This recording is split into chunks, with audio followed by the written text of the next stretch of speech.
사도 신경으로 신앙 고백하겠습니다. 나는 전능하신 아버지 하나님, 천지의 창조주를 믿습니다. 나는 그의 유일하신 아들, 우리 주 예수 그리스도를 믿습니다. 그는 성령으로 잉태되어 동정녀 마리아에게서 나시고 본디오 빌라도에게 고난을 받아 십자가에 못 박혀 죽으시고 장사된 지 사흘 만에 죽은 자 가운데서 다시 살아나셨으며 하늘에 오르시어 전능하신 아버지 하나님 우편에 앉아 계시다가 거기로부터 살아있는 자와 죽은 자를 심판하러 오십니다. 나는 성령을 믿으며 거룩한 공교회와 성도의 교제와 죄를 용서받는 것과 몸의 부활과 영생을 믿습니다. 아멘. 찬송가 300장 찬양하겠습니다.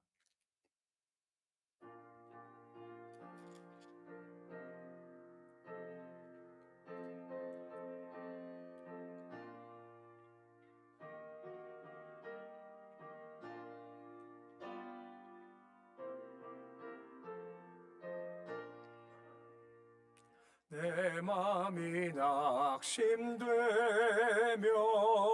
근심에 눌릴 때 주께서 내게 오사 위로해 주시네.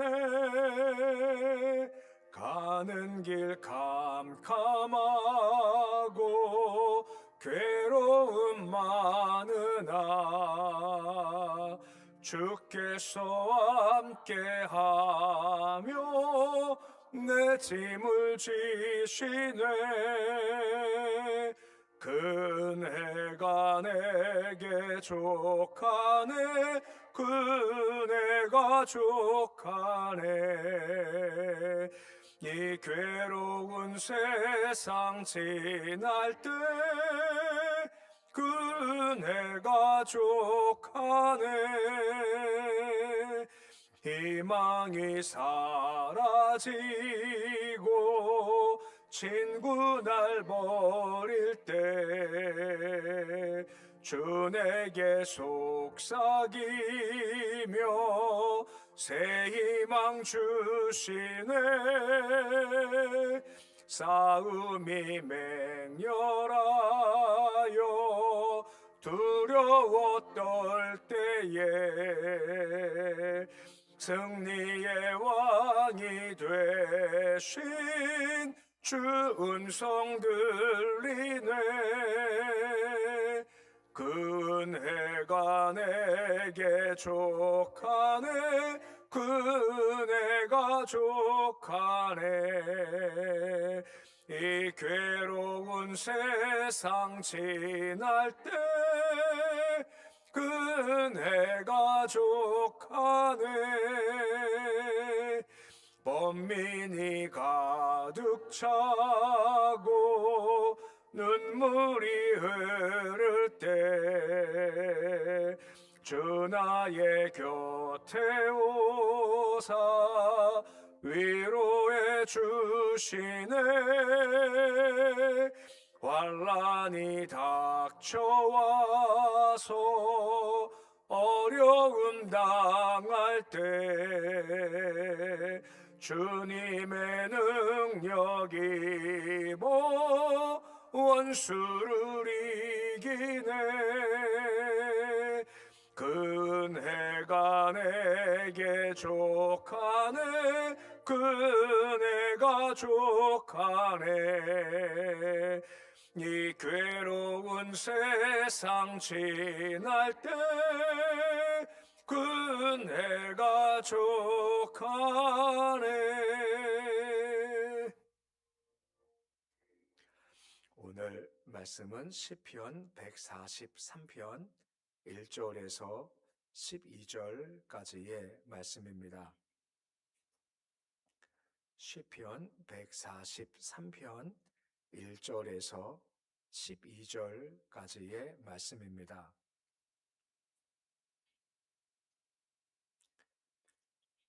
시편 143편 1절로 12절까지 말씀 우리 함께 봉독하겠습니다. 여호와여 내 기도를 들으시며 내 간구에 귀를 기울이시고 주의 진실과 의로 내게 응답하소서. 주의 종에게 심판을 행하지 마소서. 주의 눈 앞에는 의로운 인생이 하나도 없나이다. 원수가 내 영혼을 핍박하며 내 생명을 땅에 엎어서 나로 죽은 지 오래된 자 같이 나를 암흑 속에 두었나이다. 그러므로 내 심령이 속에서 상하며 내 마음이 속에서 참담하니이다. 내가 옛날을 기억하고 주의 모든 행하신 것을 읊조리며 주의 손이 행하는 일을 생각하고 주를 향하여 손을 펴고 내 영혼이 마른 땅같이 주를 사모하나이다. 여호와여 속히 응답하소서. 내 영이 피곤하나이다. 주 얼굴을 내게서 숨기지 마소서. 내가 무덤에 내려가는 자 같을까 두려워하나이다. 아침에 나로 하여금 주의 인자한 말씀을 듣게 하소서. 내가 주를 의뢰함이니이다. 내가 다닐 길을 알게 하소서. 내가 내 영혼을 주께 드림이니이다. 여호와여 나를 내 원수들에게서 건지소서. 내가 주께 피하여 숨었나이다. 주는 나의 하나님이시니 나를 가르쳐 주의 뜻을 행하게 하소서. 주 영은 선하시니 나를 공평한 땅에 인도하소서. 여호와여 주의 이름을 위하여 나를 살리시고 주의 의로 내 영혼을 환난에서 끌어내소서. 주 인자하심으로 나의 원수들을 끌으시고 내 영혼을 괴롭게 하는 자를 다 멸하소서. 나는 주의 종이니이다. 아멘. 이 시간 구역 교사들 나오셔서 특송해 주시겠습니다.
아멘.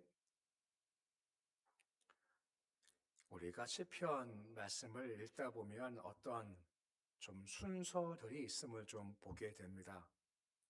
우리가 본 시편 말씀이 140편도 보았고 또 142편도 보고 오늘도 143편 말씀을 보는데 보통 시편 140, 141, 142, 143편 같은 경우는 다윗이 야, 너무 괴롭다, 너무 힘들다 하는 것들을 얘기하는 것이 주로 이 시편의 내용들입니다. 이 사울에 의해서 쫓겨가고 도망하는 삶을 지금 잘 묘사해주고 있죠. 어제 보았지만 나는 비천하나이다 하는 자기 한탄을 한 것들을 보게 됩니다. 근데 그 다음 144에서 150편까지는 보통 우리가 할렐루야 시편이라고 해서 밝고 찬양하는 것으로 이렇게 이어지게 되는 겁니다. 그러니까 순서상 143편 같은 경우는 고난의 이제 끝자리까지 오게 된 상태를 지금 보이고 있죠. 그러니까 다윗이 고난을 쭉 이게 통과해 간 겁니다. 그런 과정 중에 그가 이렇게 성숙하게 됐고 또한 그런 과정 가운데 이 은혜가 이런 거구나 하는 은혜 안 하는 자의 기도가 나오게 되더라라고 하는 겁니다. 고통이 심하면 이렇게 썩어지지만 단지 썩는 것만이 아니라 이것이 퇴비 같은 힘이 되게 한다라고 하는 겁니다. 퇴비가 썩어 있지만 그냥 썩었다 부패가 아니라 그 퇴비와 힘이 있으면 인생이 더욱더 비옥하게 하는 힘이 있다라고 하는 겁니다. 이게 고난 통과한 자의 시편의 모습이다라고 하는 것입니다. 그 힘이 있다는 거죠. 보통 세상 사람들은 성공을 추구하지 않습니까? 하지만 주님은 성공보다 다른 걸 추구하게 하십니다. 바로 존경과 존중을 추구하게 하시는 겁니다. 운동선수 같은 경우 성공만 추구하다 보면 자칫 나쁜 것에 손을 댈 수 있지 않습니까? 보통 운동선수들이 성공을 위해서 하지 말아야 할 약물들을 이렇게 주입할 때가 있죠. 그러면 성적이 나죠. 그 단지 성공할 수 있지만 약물이 있었다는 것이 밝혀지면 성공은 뒤로가 되고 존중조차 사라지는 것이 그 모습인 겁니다.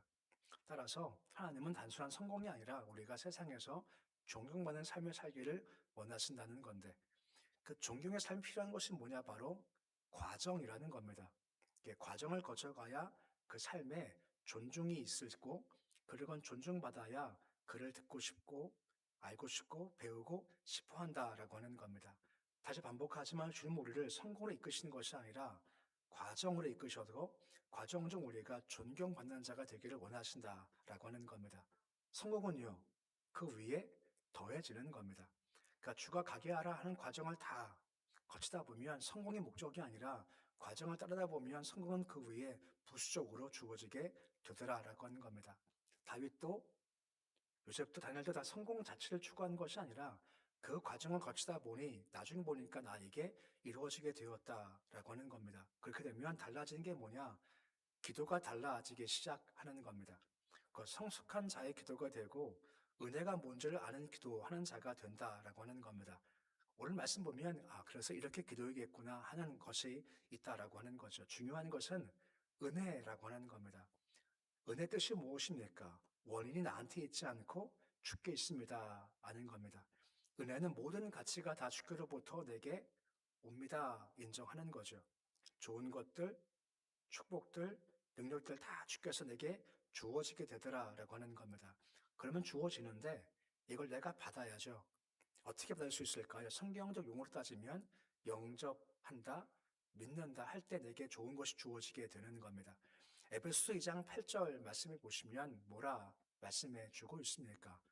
선물이 주어진다는 겁니다. 그 선물이 뭐죠? 바로 구원이라는 겁니다. 근데 가장 좋은 선물 구원이 임할 텐데 이게 어떻게 임하느냐? 바로 은혜에 의해서 주어진다라고 하는 겁니다. 은혜가 뭐라고요? 원인이 나한테 있지 않고 하나님께 있습니다라고 하는 겁니다. 근데 그 선물이 나한테 임해야죠. 근데 은혜가 언제 내게 임할까요? 우리가 뭐 할 때요? 믿을 때 말입니다. 믿을 때가 무엇입니까? 영접할 때 말입니다. 좋은 건 다 주님께 있는 겁니다. 내게 흘러들어올 때 내가 아멘 할 때, 믿을 때, 영접할 때 그 좋은 것이 내게 주어지게 되더라라고 하는 겁니다. 오늘 이 다윗의 이 말씀의 기도를 보다 보면 이 원리가 좀 이렇게 연관되는 것을 좀 보게 되는 겁니다. 무슨 말인가 하면 이어지는 기도가 하나님 중심적 기도입니다. 잘 보시면 나 중심이면 내가 뭔가 부족해요. 그러면 채워주세요. 도와주세요. 보상해주세요. 이게 기도가 중심이 되겠죠. 하지만 하나님 중심의 기도가 되어지면 기도가 언어가 바뀌어지는 겁니다. 뭐 주세요가 아니라 바뀌겠죠. 주님, 인도해 주옵소서 하고 기도의 내용이 달라지기 하더라는 겁니다. 왜 그러냐? 우리는 잘 모릅니다. 뭘 구하지만 진짜 필요한 게 뭔지를 잘 몰라요. 우리가 보니까 이 길을 가게 해주세요라고 하지만 그 길이 맞는지 우리가 잘 알지 못한다라고 하는 겁니다. 하지만 하나님께서는 아신다. 우리 어저께 말씀도 보았지 않습니까? 난 몰라도 돼요. 주가 아시지 않습니까? 그러기에 주님 인도해 주십시오 하고 기도 내용이 달라지기 시작한다라고 하는 겁니다. 이끌어 주세요. 인도해 주세요. 3절 이하 말씀 보시면 다윗이 얼마나 힘든 것인가 하는 것들을 잘 보여주고 있습니다. 우리 3절에 보시면 뭐라 합니까? 핍박 당하고 있습니다. 내가 지금 암흑 가운데 있습니다. 너무 괴롭죠. 4절에 내 심령이 지금 상해 있습니다. 내 속이 지금 참담합니다. 라고 합니다. 7절 말씀 보십시오. 내 영이 피곤합니다. 내가 지금 두려워합니다. 라고 하는 겁니다. 안 좋아요. 근데 상식적으로 이렇게 힘들면 기도 내용이 뭡니까? 건져 주십시오. 도와주십시오.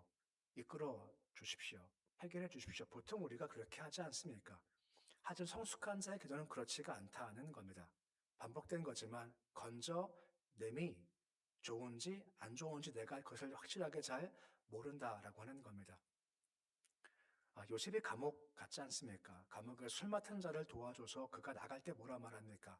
내가 너 기억할게, 도와줄게 하고 나갔지만 요셉을 잊어버렸죠. 몇 년 후에 기억했습니까? 하나님께서 2년이었습니다. 요셉은 지금 당장 건진받는 것이 가장 좋다 생각하지만 하나님은 아직까지 아니라는 겁니다. 난 지금 나오고 싶습니다. 하지만 아직 아니야. 2년도 남았어. 하실 때가 있으시다는 겁니다. 성숙한 자의 기도는 나 모릅니다. 주가 아십니다. 하고 은혜 바라보는 자의 기도는 이와 같이 지금 당장이 아니라 주님 인도해 주십시오. 나 모릅니다. 이끌어 주십시오. 조금만 더 어려워하면 어려움 감당할 힘을 주십시오 하고 기도 내용이 달라지기 시작하더라라고 하는 겁니다. 그래서 1절 말씀 보시면 응답을 구할 때 어떤 응답을 구한다라고 되어져 있습니까? 진실과 의로 내게 응답하소서라고 하는 겁니다. 기도할 때 한 손이 참담합니다. 암흑입니다. 괴롭습니다. 상해 있습니다. 그러니까 구해 주십시오라고 하지 않고 진실과 의로 응답해 주십시오라고 한 것이죠. 진실이 무엇입니까? 예수 그리스도 곧 말씀이죠. 의가 무엇입니까? 주와 좋은 관계를 맺는다라고 하는 겁니다. 이것이 우선인 겁니다. 단순히 건지고 되어지고 해결함이 아니라 먼저 진실과 의 가운데 주와 깊은 관계 맺는 것이 우선이다라고 하며 그 관계를 지금 구하고 있는 겁니다. 왠지 아시죠? 관계가 좋으면 거기에 주께서 그 마음 가운데 마음을 주신다라고 하는 겁니다. 기도할 때 내가 진실해요. 내가 의 가운데 있어요. 그러면 주께서 그 마음에 주의 마음을 거기에 더해 주신다라고 하는 겁니다. 이 관계가 주어진 나머지는 되어진다라고 하는 겁니다. 관계가 좋은 나머지는 더해 주신다라고 하는 거죠. 1절 말씀을 다시 보시면 듣는다라고 하지 않습니까? 그리고 귀를 기울이신다라고 말씀해 주고 있지 않습니까? 대화할 때 상대방이 내 귀에 귀를 잘 기울이는 겁니다. 그러면 내가 말할 때, 잘 듣고 있구나. 내들 대접받고 있구나 하는 마음이 들어요.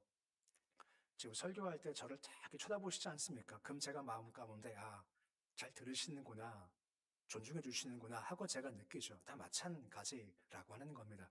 대화할 때 주께서 우리를 들으신답니다.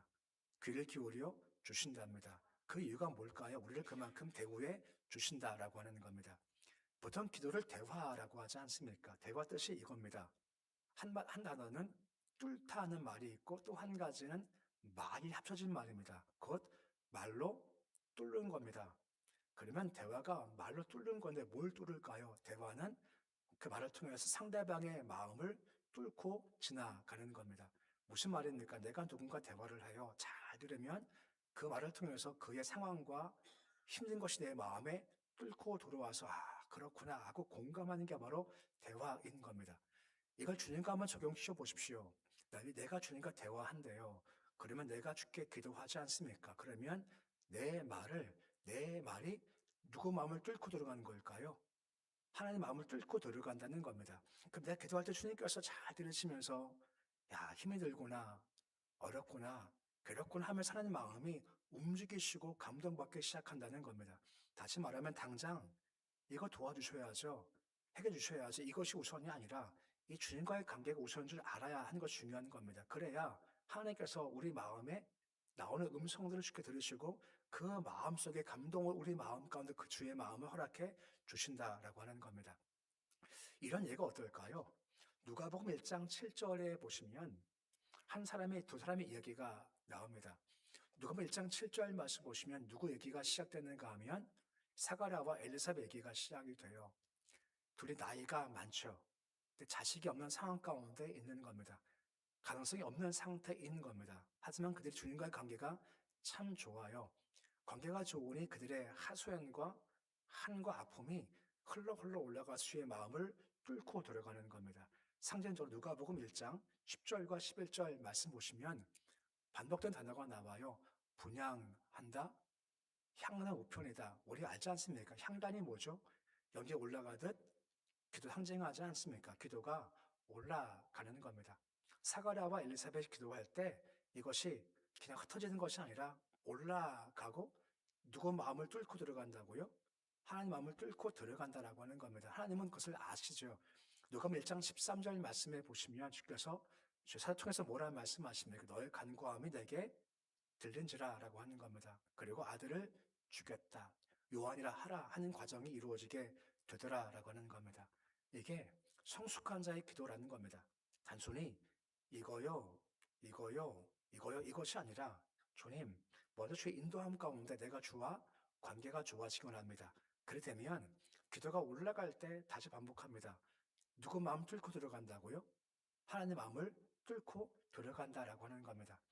말씀 준비하면서 이게 계속 마음에 와닿는 겁니다. 아, 우리 기도가 주님과의 좋은 관계 되면 주의 마음을 뚫고 들어가는구나. 하나님의 감동을 받으시겠구나. 그러면 응답은 보장된다라고 하는 것입니다. 그러면요, 그 마음 가운데 여유가 생기는 겁니다. 무슨 여유일까요? 기도할 때 주께서 들으셨습니다. 그 응답이 오겠습니까? 응답이 안 오겠습니까? 응답이 와요.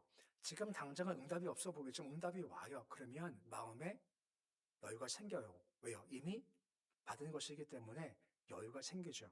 한나 같은 경우 주님 아들 주십시오 했었을 때 그 다음 이후 특징이 뭐죠? 한나가 얼굴에 수색이 없다라고 했지 않습니까? 아무것도 없지만 수색이 없어졌대요. 그 이유가 뭐죠? 아, 들으셨구나.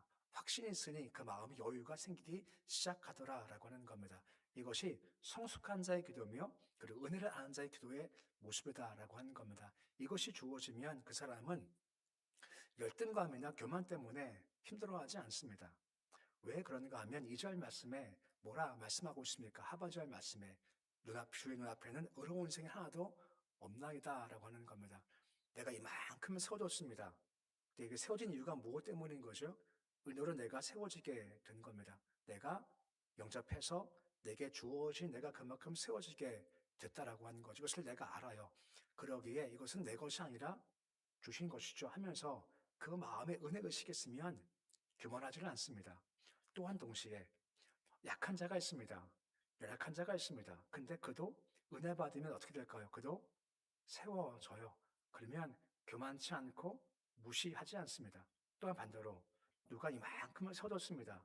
난 지금 약해요. 하지만 열등감 가지지 않습니다. 왜요?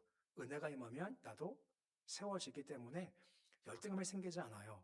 그러니까 은혜가 충만하면 교만도 없고 무시도 없고 열등감도 없습니다. 오직 뭐만 남을까요? 은혜 있으면 됩니다. 하는 은혜의 심만큼 마음 가득하게 되더라라고 하는 겁니다. 이것이 기도할 때 주어진 성숙한 자의 기도의 모습이다라고 하는 겁니다. 특별히 오늘 시편의 하반절조를 쭉 가다 보면 영접합니다 했었을 때 또 한 가지 말씀을 영접하고 싶습니다 하는 것이 반복적으로 이어지는 겁니다. 8절 말씀 보시면 뭐라 말씀을 해주고 있습니까? 인자한 말씀을 듣게 하소서, 내가 다닐 길을 알게 하소서라고 하지 않습니까? 주의 말씀은 방향을 제시하는 거죠. 하지만 주께서 이끄시는 방향은 항상 똑바른 길, 직선은 아니라는 겁니다. 때로는 이렇게 돌아갈 때가 있게 되죠. 산과 산이 있습니다. 이게 직선으로 쭉 가면 너무 빠르지 않습니까? 금방 가요. 근데 산과 산 사이를 쭉 직진할 수 있나요? 못하죠. 어떻게 갑니까? 산에 산을 가려면 산에서부터 내려와서 다시 어떻게 하죠? 올라가야 돼요. 이게 무슨 말입니까? 힘든 길이지만 그런 길을 가기 위해서 그런 과정을 주께서 우리가 은혜를 경험하게 하신다는 겁니다. 내 길은 빠른 길, 좋은 길만 원하지만 주님은 그렇지 않으실 때가 있으시기 때문에 주님, 제가 주의 말씀을 듣고 그 길을 잘 걷기 원합니다 하는 것이 필요한 자세인 겁니다.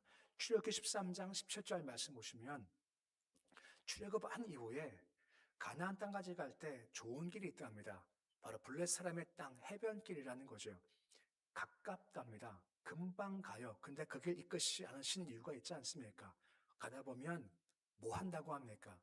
전쟁할 수 있다는 겁니다. 블레셋이 지키고 있기 때문에 아직까지 믿음이 약하니까 가다 전쟁하면 이스라엘 백성들이 무섭다 싶어서 돌아가자 할 것이 염려가 되시기 때문에 그 길이 아니라 먼 길로 우회하게 하시는 겁니다. 그 먼 길은 바로 광야길이다라고 한 것이죠. 근데 중요한 것은 광야길을 갔었을 때 하나님 능력을 체험하게 하지 않습니까?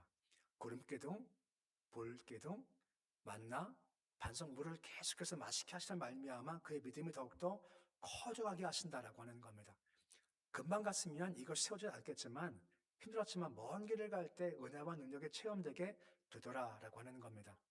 지금 어찌 우리도 저 힘겨운 걸을 수 있다라고 하는 거죠. 하지만 그 길을 가게 하시는 이유가 있으시 과정이 분명히 있으시다라고 하는 거죠. 왜냐하면 이걸 걸어가야만 꼭 주께서 내가 너네 주고 싶어 하는 것을 얻을 수 있기 때문에 지금 그 길을 가게 해 주신다라고 하는 겁니다. 기억하십시오. 난 길을 몰라요. 누가 아신다고요? 하나님께서 아신다라고 하는 겁니다. 하나님은 가장 좋은 길 분명 우리 삶과 허락해 주신다라고 하는 것이고 중요한 것은 그 길을 걸어갈 때 너 걸어가 하고 혼자 보내지 않습니다. 옆에 계신 분이 계시죠. 보혜사, 선생님께서 함께 해 주신다는 겁니다. 그 길을 걸어갈 때 힘겨울 때야 힘진내라 격려하실 때도 있으시고 위로할 때도 있고 힘을 더하실 때가 있으시다는 것이고 그와 함께하면 그 길을 잘 통과할 수 있고 그러면 삶이 달라지게 되더라라고 하는 겁니다. 이사야서 50장 4절 말씀 보시면 이사야가 두 가지를 구합니다. 첫 번째가 뭐 구합니까? 학자의 혀를 구하죠. 또한 나의 귀를 깨우쳐 주십시오라고 하죠. 쉽게 말하면 학자의 귀를 달라는 겁니다. 근데 혀와 귀 가운데 뭐가 먼저죠? 말함이 먼저입니까? 듣는 게 먼저입니까? 들음이 먼저라고 하는 겁니다. 주님, 제 귀를 여셔서 말씀을 잘 들을 수 있는 귀를 열어 주시기 원합니다. 라고 하는 겁니다. 잘 듣죠. 그리고 잘 듣고 그 길을 걸어가요. 그럼 그는 그 과정 중 성숙해지는 겁니다. 그러면 성숙하면요. 그때부터 말이 되어져요. 그것 누가 말할 때 그 사람은 그냥 깡통 같아요. 말은 좋은데 마음의 영향을 아무것도 감동을 아무것도 못 줘요. 그 이유가 무엇입니까? 말은 잘하지만 그 속이 없는 겁니다. 어떤 사람들은 말씀을 잘 듣고 그 과정을 잘 거쳐가는 겁니다. 그럼 속이 충만해지기 시작하죠. 그러면 그때부터 말이 돼요. 입은 다물어도 삶이 말을 한다라고 하는 겁니다. 다윗이 그런 겁니다. 다윗이 말을 하건 그 삶을 보면 분명히 그 안에 은혜가 있고 배울 것이 있고 따라갈 길이 분명히 있다라고 하는 겁니다. 이게 바로 존경받는다라고 하는 겁니다. 주께 이 길로 이끌어 주시겠다라고 하는 겁니다. 그러기에 은혜 경험했고 회복 경험한 사람이 10절 이하 말씀 보십시오. 똑같이 또 구하는 것이 이어지고 있는 겁니다. 가르쳐 주십시오. 행하게 해 주십시오. 10절 말씀에 인도해 주십시오. 다 내가 하지 않습니다. 주가 하게 해 주신다라고 하는 겁니다. 11절 말씀 보십시오. 살려 주십시오. 끌어내 주십시오. 그리고 12절 말씀의 가장 마지막에 결국은 뭐라 말합니까? 나는 주의 종입니다. 라고 하는 겁니다. 네, 간다 하지만 내가 못 갑니다. 가게 하셔야 갑니다. 이끄셔야 갑니다. 승리케 하셔야 승리합니다. 행하게 하셔야 합니다. 라고 하는 겁니다. 한마디로 무엇입니까? 은혜 없이는 살 수 없습니다. 하고 또 은혜를 추구한다라고 하는 거죠. 그러니까 어려워도 은혜 추구하고 뭔가 되어도 결국은 또 은혜만 추구할 수밖에 없다라고 하는 거죠. 왜요? 이 은혜가 빠지면 아무것도 아니면 알기 때문에 계속 은혜만 구하는 것이 이 성숙한 자의 기도의 모습인 겁니다. 처음 말씀했지만 시편 140편부터 오늘 143편까지 말씀은 힘겹다, 괴롭다, 어렵다의 과정을 통과한 겁니다. 하전주의 은혜가 임하니까 이것이 마치 퇴비처럼 되어서 우리를 성숙케 한다라고 하는 거죠. 그 이후에 할렐루야 시편이 이어지게 된다라고 하는 겁니다. 우리도 마찬가지입니다. 그 과정을 거쳐가게 하시죠. 힘겹다, 어렵다. 하지만 이것이 썩는 것이 아니라 더 성숙히 한 과정이다라고 하는 거죠. 그러면 이런 길을 걸어갈 때 뭘 구할까요? 은혜 구하는 겁니다. 원인은 나한테 있지 않고 주께 있는 겁니다. 좋은 것은 다 위로부터 주어지신다라고 하는 거죠. 그렇기 때문에 지금 당장 이거요 구하지 않습니다. 가장 중요한 것은 은혜 통로가 주님이시기에 그분과의 관계가 좋아져야 되는 겁니다. 관계가 좋아지면 우리의 대화와 기도가 누구 마음을 뚫고 들어간다고요? 주의 마음을 뚫고 들어가는 겁니다. 그러면 내가 들었다. 내가 응답한다. 간구하면 내가 들었어. 말씀하면 은혜가 임하기 시작하고 응답이 주어지게 되더라라고 하는 겁니다. 거기까지 가진 것이 필요하죠. 또한 뭘 들어야 될까요? 말씀을 듣는 게 분명히 필요하다는 겁니다. 우리는 직진을 원하지만 주님은 아니야 하고 오해하기도 하십니다. 멀리 가기도 하세요. 오해. 필요하기 때문에 그런 과정을 통과하셔서 우리를 성숙히 하시고 은혜 아니면 살 수 없구나 하고 더욱더 은혜만 의지하게 한다라고 하는 겁니다. 오늘 말씀 보시면 고난 통과했다고 자랑이 없습니다. 교만도 없습니다. 여전히 마지막에 뭐 구합니까? 인도해 주십시오. 이끌어 주십시오. 행하게 해 주십시오. 도와주세요. 난 주의 종입니다. 하고 더 납작 엎드려서 은혜만 추구한다라고 하는 겁니다. 오늘 찬양 불렀지 않습니까? 은혜가 내게 족합니다. 이것이 최고의 고백이다라고 하는 거죠. 오직 은혜밖에 없습니다. 은혜 구하시고 또 은혜 구하십시오. 가장 좋은 주께 은혜를 허락해 주신다라고 하는 거죠. 말씀을 들어서 은혜의 결로 주 관계가 좋아져서 우리 기도가 주의 가슴을 뚫고 들어가는 그런 기도자의 모습을 통해서 하늘로부터 가장 좋은 은혜로 충만히 채워지는 모습이 되실 수 있으시기를 우리 주 이름으로 축원해 드립니다. 기도하겠습니다. 아버지 하나님, 오직 은혜입니다. 힘들어도 은혜고